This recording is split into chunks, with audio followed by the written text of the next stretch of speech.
बोलो जयकारा बोल मेरे श्री गुरु महाराज की जय। श्री परमहंस दयाल जी महाराज की जय। प्रेमियों, आज हम श्रवण करेंगे दादा गुरु महाराज जी के दोनों कुत्तों की कथा, चेतू और मेतू। बहुत ही सुंदर है। दादा गुरु महाराज जी के जो हर वक्त नज़दीक रहते थे। जयपुर का ये प्रसंग है, बड़े ही प्रेम से श्रवण कीजिए। जयपुर में दादा गुरु महाराज जी विराजमान थे। तो एक दिन काशी के राजा श्री चरणों में हाजिर हुए तो उन्होंने अपने लिए संतान होने का आशीर्वाद मांगा। उनके घर में संतान नहीं थी। काशी से आए थे राजा साहब, तो उन्होंने अपने लिए आशीर्वाद मांगा कि उनके घर में संतान हो दादा गुरु महाराज जी से। तो महाराज श्री के यहाँ दो कुत्ते मैतू और चेतू कब से पलते थे। दो कुत्ते थे जिनका नाम था मैतू और चेतू, और वो कब से पल रहे थे। तो जो उस समय हजूर के चरणों के निकट ही बैठे हुए थे, तो महाराज ने राजा का निवेदन सुनकर अपने कुत्ते मैतू से पहले पूछा। पास ही बैठे थे, एक तरफ मैतू बैठा था और दूसरी तरफ दूसरा कुत्ता चेतू बैठा था। तो दादा गुरु महाराज जी ने सबसे पहले अपने कुत्ते मैतू से पूछा, क्यों रे, तू राजा बनेगा? जा जा, वहाँ माल मिलेगा और खाने को, और यहाँ फ़कीर की भीख की रोटी खाने से तेरी जान छूटेगी। इस प्रकार से बात कर रहे थे दादा गुरु महाराज जी अपने कुत्ते मैतू से कि तू वहाँ चला जा, राजा के यहाँ तुझे माल मिलेगा और यहाँ पर तेरी जान छूट जाएगी जो भीख की रोटी तू खाता है। तो कुत्ते ने बैठे बैठे, यानी मैतू ने बैठे बैठे नकारात्मक ढंग से सिर हिला दिया। यानी देखो, बात कर रहे हैं दादा गुरु महाराज जी अपने कुत्ते मैतू से, तो उसने सिर हिला दिया कि मैंने राजा के यहाँ नहीं जाना है। तो तब हजूर ने, यानी दादा गुरु महाराज जी ने दूसरी तरफ चेतू बैठा था, तो चेतू से पूछा, क्यों चेतू, तू राजा बनेगा? तो उसने खड़े होकर, वो खड़ा हो गया चेतू जो कुत्ता था।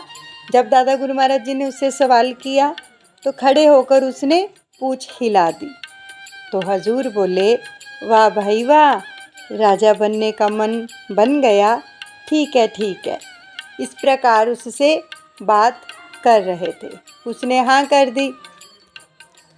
तो फिर दादा गुरु महाराज जी प्रसंग बदलते हुए राजा से बोले, जो काशी नरेश आया था श्री चरणों में संतान की प्रार्थना लेकर कि मेरे घर में संतान हो, तो उससे बोले, राजन, विश्वनाथ की नगरी में रहकर, क्योंकि राजा काशी में रहता था, तो दादा गुरु महाराज जी ने फरमाया कि विश्वनाथ की नगरी में रहकर किस बात की चिंता करते हो, जाओ शिव का नाम लो, कुल मनोरथ पूरा होगा।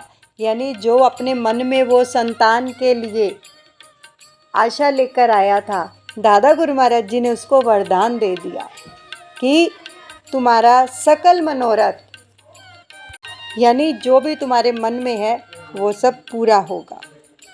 तो कालक्रम से राजा को पुत्र रत्न की प्राप्ति हुई। कुछ काल बीता तो उसके बाद राजा के घर में पुत्र रत्न ने जन्म लिया। तो फिर राजा नामकरण करवाने के लिए भी दादा गुरु महाराज जी के चरणों में आया।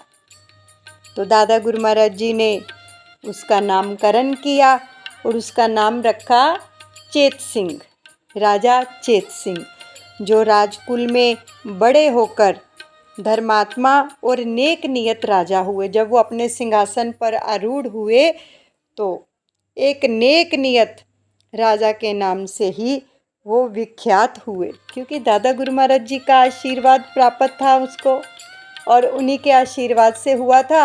और वैसे भी दादा गुरु महाराज जी के पास जो कुत्ते पल रहे थे उन दोनों कुत्तों में से एक कुत्ता जो चेतू था, उसी को राजा के घर में जन्म मिला। तो देखो, दादा गुरु महाराज जी के दर के कुत्तों को भी राजा बनते हुए देखा गया है। कहते हैं ना, जापे कृपा दादा गुरुदेव की होई, तापे कृपा करे सब कोई। तो ये बहुत ही सुंदर प्रसंग सबने श्रवण किया। जो भी इस कथा को सुनता है, दादा गुरु महाराज जी के आशीर्वाद से, वो अपनी शक्ति से, अपने आशीर्वाद से सबके सकल मनोरथ पूर्ण करते हैं। और ये दोनों कुत्ते अभी भी हैं, क्योंकि दादा गुरु महाराज जी कभी अपने जन को नहीं छोड़ते हैं, अपने कुत्तों को नहीं छोड़ते हैं। जन्म लेकर अभी भी वो सेवा कर रहे हैं दादा गुरु महाराज जी के श्री चरणों की।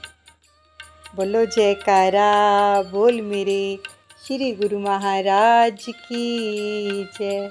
श्री परमहंस दयाल जी महाराज की जय।